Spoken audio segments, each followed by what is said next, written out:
take on that? Well, the ADOS, this is going to be like our second video pretty much on Yeah, it. yeah. Because it's been getting a lot of, it's been impactful. You know what I mean? For instance, they got a candidate, you probably heard her name is Marianne Williamson. She's running for president, and she's trying to give reparations of $500 billion to ADOS specifically. Yeah. And I commend her for, you know, putting that inside her policies. Mm-hmm. You know, and one reason why she's doing it because the creator, the co-founder of the ADOS movement, Tone Talks, had her on her show, and he was pushing the issue about that stuff like that. Only thing I have, a problem that I have with that is $500 billion. That's not a lot of money at all. It's not exactly. That's not gonna do nothing. They say, because I looked it up, they say it's like over 47 million of us ADOS in America, or those who claim to be black. You know what I mean? And if you did the division, 500 billion divided by 47 million people, that's only $10,638 per black person. That's nothing. Sure. Whereas Dr. Claude Anderson, this man right here, people, Dr. Francis Cress Welsing, Neely Fuller, they already discussed that. They had came up with a guesstimation of $20 trillion. And it's probably more than that. But 20 trillion divided by 47 million, that would give us $425,000 and some change per person. Black person. And probably more if you exclude the children. You know what I mean? Yep. Now that right there, $425,000, that will be sufficient enough for us to start business and things of that nature. If we do get these reparations, even with this 500 billion, if she's able to get 500 billion, they really got to work out some stipulations and guidelines and stuff like that. She doesn't want to be the distributor. She don't want to allocate none of the bread. You know what I mean? She just want to get the money and hand it over to a trusty black committee. But if the committee, this trusted black committee, if they do get the bread, they need to have stipulations before you just hand us money. Because even with $10,000, which is nothing. But what do you think most of us are going to do with 10 G's? Pan-African brothers, you know what I mean? Like Dr. Umar Johnson. There's a few other people on there who are against the movement. They respect it, but they're against it. And I don't even understand that. And I don't understand why there's always a division. Every time we have a movement for something, we can't just get on code and go with the movement, man. Because, you know, that's always making the progress slows down. Like, we got to we got to fight each other before we even bring it to the table. You understand what I'm saying? To see what it is. Except we all put our energy into that. Then put our energy into this. Whatever's going to work. You feel me? Whatever makes the most sense. Let's just rock with it. You feel me? Even if you don't 100%. If it's something positive like that, let's just rock with it instead of always trying to knock it down. Now, right. His reason is that Pan-Africanism is a complete union of all Africans from Haiti, Jamaica, Caribbean islands, Brazil, America, and the whole continent of Africa. You know what I mean? And he was just like, you know, Dr. Umar's position was that, said that those who were enslaved in Haiti or Jamaica were enslaved by the same government, British government. You know but why can't y'all both just still have the same movement, support each other's movement? It's simple. Why do you still gotta knock that movement down? You understand what I'm saying? Somebody could say something and knock that movement down. Instead of, because y'all both got the same movement, it's kind of saying the same thing. So just rock with each other. That's energy. Y'all still causing a division. You understand what I'm saying?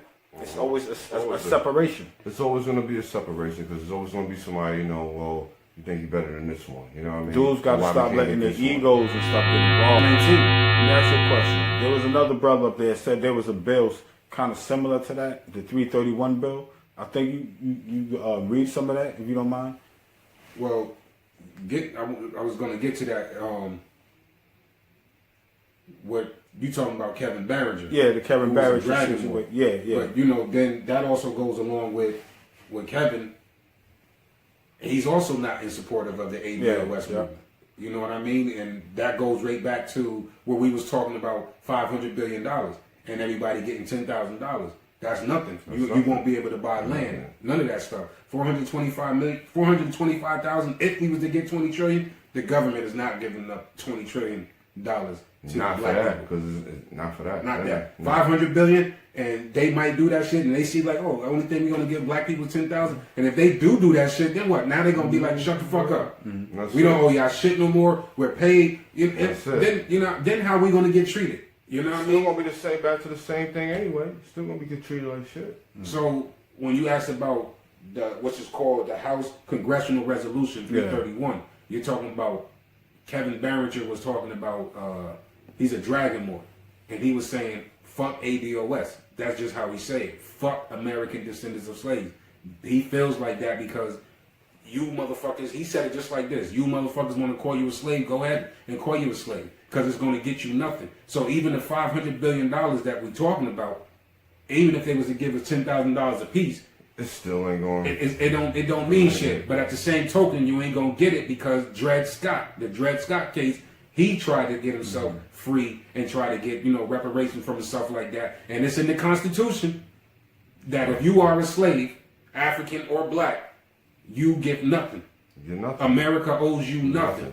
But now what Kevin is saying, but if you claim Aboriginal, if you claim you are Aboriginal to this land, indigenous to this land. He said you are truthfully Aboriginal or Indian.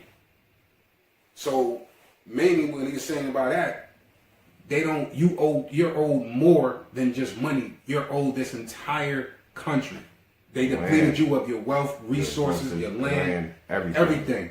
He said so. That's more than $10,000. That's worth more. And also, they not giving that up like that. So the only way to get that is war.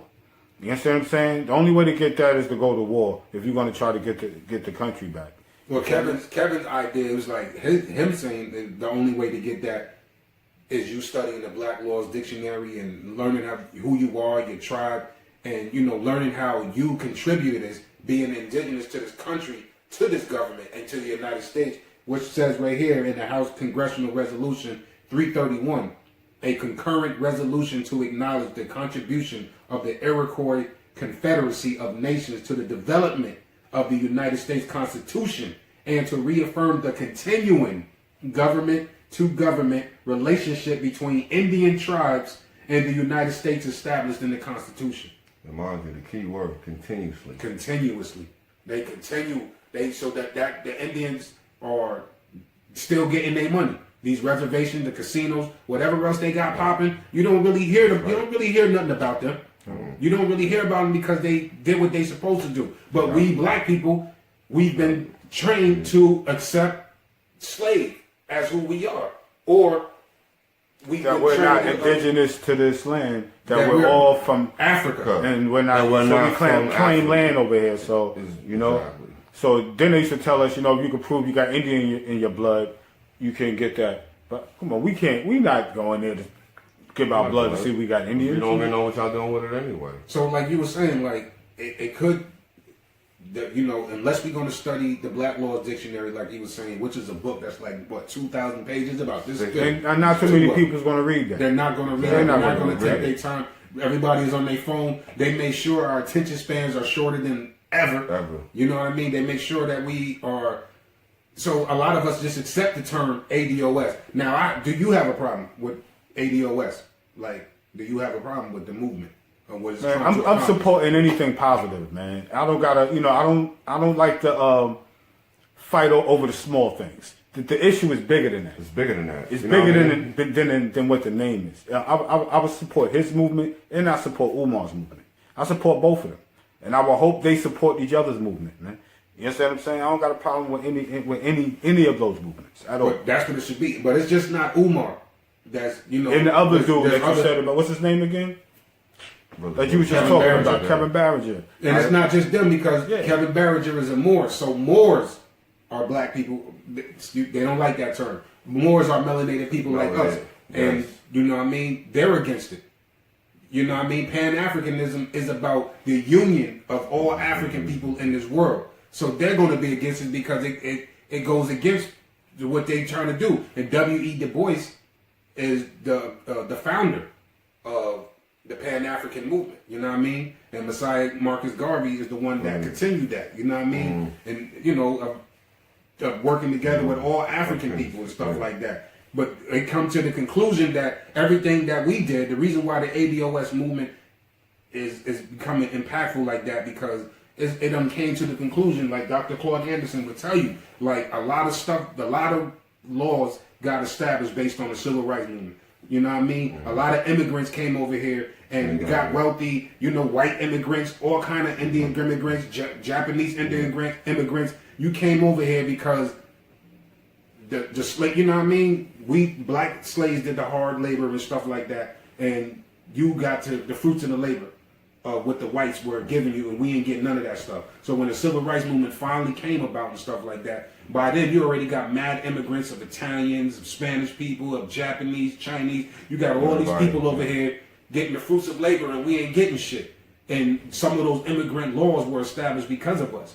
You know what I mean? So they benefit, and so now people, the ADOS people in the ADOS movement are fed up with the fact of immigrants coming to America, getting tax deductions, or you know what I mean, getting the benefits of starting a business, buying property in the neighborhoods, you know what I mean, buying buildings and then renting it to black people when black people can't even get loans and stuff like that. So I definitely see why the ADOS movement is important to what we need to get in this country. But at the same token, there's other people. We have our brothers and sisters in Africa who are upset that they feel like we're excluding them. And that's not the case. You even have Jamaicans and Caribbeans, you know what I mean? They have something called the CDOS, which is the Caribbean descendants of slaves. Then they got the JDOS, Jamaican descendants of slaves. Right now, you got Jamaicans trying to get their reparations. But I'm not mad at it. Get what you got to get. You know what I mean? Just like in South Africa when they was getting rid of them white farmers. You know what I mean? They got rid of the white farmers and shit like that. They was fighting them like, yo, get off our land and stuff like that. And that was inspiring. Just as simple as the Haitian Revolution was inspiring to the insurrections in America. Nat Turner, Gabrielle, all these dudes heard about the insurrection or the war that the Haitians had against the French, and they won. Word got back to them, and that's when they started revolting. If it wasn't for that, they would have never been inspired to do that. So we being inspired to do what we have to do in this country, just like Haiti had to do in their country. So with Dr. Umar Johnson, like what he fails to overlook is the fact that, let's look at it like this. So if Haiti won their independence through war and shit like that, and if you see Pan-Africanism as a union, that we all should be enjoying that. So when Haiti won that war, we all should have became independent and free then, if that's the case.